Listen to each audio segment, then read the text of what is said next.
చూస్తున్నారేంటంటీ? సూటిగా అడుగుతున్నాను, నిజం చెప్పు. ఎవరినైనా లవ్ చేస్తున్నావా? నాతో చెప్తే నేను కూడా హెల్ప్ చేస్తాను. అంటే ఆంటీ, మహేష్ని లవ్ చేస్తున్నాను.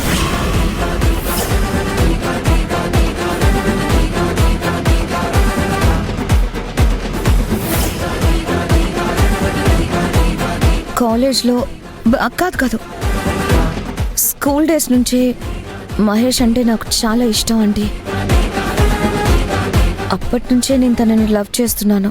ఇది మీతో చెప్పాలని చాలా ట్రై చేశాను, కానీ నేను ఇలా చెప్పడానికి ప్రయత్నించినప్పుడు మీరు మహేష్కి వేరే సంబంధం చూస్తున్నానని చెప్పేవారు. ఆ ప్రయత్నంలోనే మహేష్కి త్వరగా పెళ్లి కావాలని మీరు ముత్యాలమ్మపేటకు వెళ్లారు. అప్పుడే మొదటిసారి ఆనందని చూశాడు మహేష్.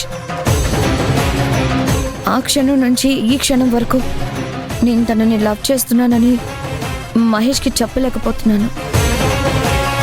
మహేష్తో చెప్పలేక, అలాగని మహేష్ని వదిలేలేక చాలా స్ట్రగుల్ ఫేస్ చేశాను.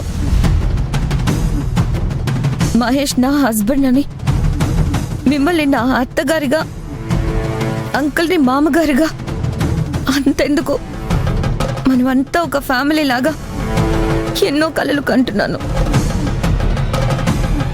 ఇప్పుడు కూడా చెప్పకపోతే మహేష్ నాకు దూరం అవుతాడనే భయంతో చెప్పలేక చెప్తున్నాను ఆంటీ. ఎవరో ఒక పల్లెటూరు దానికోసం మహేష్ మీద నేను పెంచుకున్న ప్రేమని ఎందుకు వదిలేయాలి అనే ఉక్రోషంతో నాలో నేనే చచ్చిపోతున్నాను.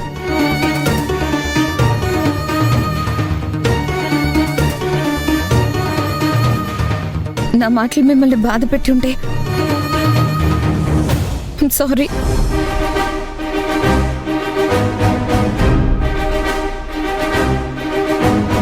మిత్ర, sorry aunty, I'm really sorry.